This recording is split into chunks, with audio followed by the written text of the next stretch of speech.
नमस्कार दोस्तों, आपका अपने चैनल मनोज गुप्ता एकेडमी में आपका स्वागत है।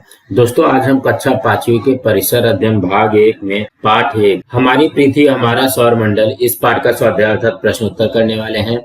दोस्तों, अभी तक आप लोगों ने इस चैनल को सब्सक्राइब नहीं किया है तो please subscribe our channel, like कीजिए और अपने फ्रेंड्स के साथ शेयर कीजिए। दोस्तों, आप लोग इस वीडियो को अच्छी तरीके से देख करके, अच्छी तरीके से सुन करके भी इसके प्रश्न उत्तर याद कर सकते हैं। ये है पाठ 1 हमारी पृथ्वी हमारा सौर मंडल, उसका स्वाध्याय कर लेते हैं। प्रश्न 1 में क्या दिया गया है, अब क्या करना चाहिए।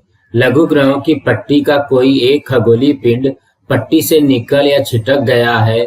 वह पिंड अब सूर्य की दिशा में प्रमोचित या लपक हो रहा है। अपनी पृथ्वी निश्चित रूप में उसके मार्ग में आने वाली है। इस खगोलीय पिंड की पृथ्वी से टक्कर होने की संभावना है। इस टक्कर से बचने के लिए तुम कौन सा उपाय सूचित करोगे। इसके उत्तर में आएगा, पहले उपाय के रूप में किसी मारक यंत्र द्वारा लघु ग्रह के टुकड़े कर सकते हैं। दूसरा उपाय यह है कि लघु ग्रह का मार्ग परिवर्तित कर दिया जाए। लघु ग्रह का मार्ग परिवर्तित करने के लिए किसी अंतरिक्ष यान द्वारा अथवा छोटे क्षेपण अस्त्र द्वारा उसे धक्का दिया जाए।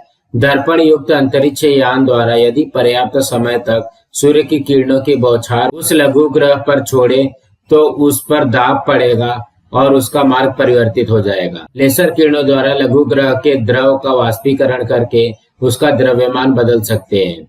यदि लघु ग्रह के समीप कोई अंतरिक्ष यान भेज दे तो उसके गुरुत्वाकर्षण द्वारा लघु ग्रह का मार्ग बदला जा सकता है। खगोल शास्त्र और आधुनिक प्रौद्योगिकी की इतनी प्रगति हो चुकी है कि ऐसी परिस्थिति उत्पन्न होने पर हम स्वयं इस टक्कर को टाल सकते हैं। अब हम अगला प्रश्न करते हैं। दूसरे प्रश्न में क्या दिया गया है, थोड़ा सोचो। उसमें से पहला प्रश्न है, सूर्य अचानक लुप्त हो गया तो हमारे सौर मंडल का क्या हो। इसके उत्तर में आएगा, सूर्य अचानक लुप्त हो गया हो तो पहला, सब जगह अंधेरा हो जाएगा। दूसरा, वृक्ष सूख जाएंगे क्योंकि वे खाद्य का निर्माण नहीं कर सकेंगे। तीसरा, सभी ग्रहों का परिभ्रमण रुक जाएगा। चौथा, दिन रात का चक्र समाप्त हो जाएगा। पांचवा, सप्ताह महीने सभी समाप्त हो जाएंगे। छठवां, ऋतुओं का परिवर्तन नहीं होगा। सातवां, सौर ऊर्जा से चलने वाले उपकरण काम नहीं करेंगे। आठवां, गर्मी समाप्त हो जाएगी और सर्वत्र ठंड का प्रसार होगा। नौवां, वर्षा नहीं होगी और जल चक्र समाप्त हो जाएगा। और 10वां है, सर्वत्र रोग कारण जीव उत्पन्न होंगे और रोग फैलेगा। अब हम अगला करते हैं। दूसरे में क्या दिया गया, मान लो कि मंगल ग्रह पर स्थित अपने मित्र या अपनी सहेली को तुम्हें अपना पता बताना है। तुम निश्चित रूप में कहाँ रहते हो यह उसे स्पष्ट रूप में समझना चाहिए। तुम अपना पता कैसे लिखोगे। तो यहाँ पे आएगा, देखो यहाँ पे कुमार या कुमारी लिख करके अपना नाम लिख दो और जो भी तुम्हारा एड्रेस हो। मैंने एक एड्रेस लिखा है, प्रसाद मेंशन, गोखले रोड, दादर पश्चिम, मुंबई 400028, महाराष्ट्र राज्य, भारत देश, एशिया महाद्वीप, पृथ्वी का तीसरा ग्रह, सौर मंडल और आकाशगंगा। हम अगला प्रश्न करते हैं। तीसरे प्रश्न में क्या दिया गया, चित्र में सौर मंडल के किन ग्रहों का क्रम गलत हुआ है उसे पहचान कर सूर्य से उन ग्रहों का सही क्रम लगाओ। इसके उत्तर में आएगा, दिए गए चित्र में मंगल तथा पृथ्वी ग्रहों के स्थानों में अदला बदली हो गई है। इसी प्रकार गुरु तथा शनि का क्रम भी गलत है। इसलिए इस चित्र में ऐसी गलती का क्रम है, बुध, शुक्र, मंगल, पृथ्वी, शनि, गुरु, यूरेनस तथा नेपच्यून,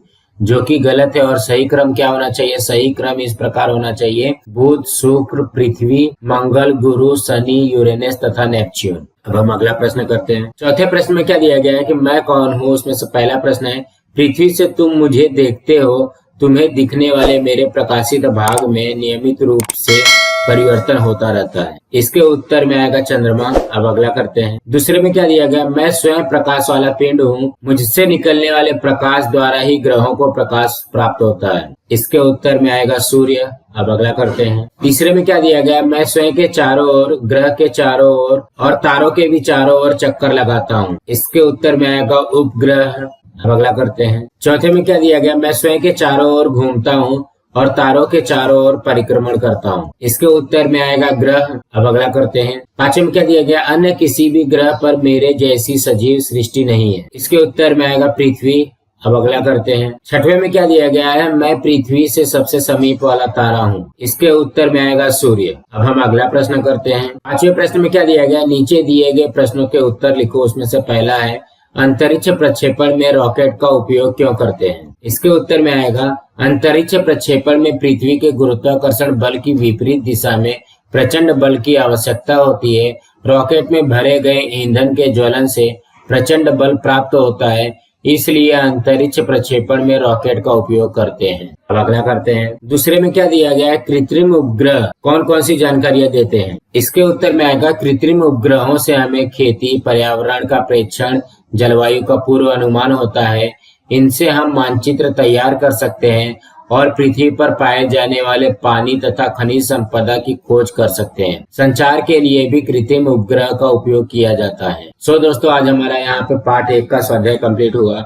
दोस्तों, आप लोगों को ये वीडियो कैसा लगा आप लोग कमेंट बॉक्स में जरूर लिख करके बताइए। इस वीडियो को ज्यादा से ज्यादा लाइक कीजिए, अपने फ्रेंड्स के साथ शेयर कीजिए ताकि उनको भी प्रश्न उत्तर मिल सके, और इस चैनल को सब्सक्राइब कीजिए। नमस्कार दोस्तों।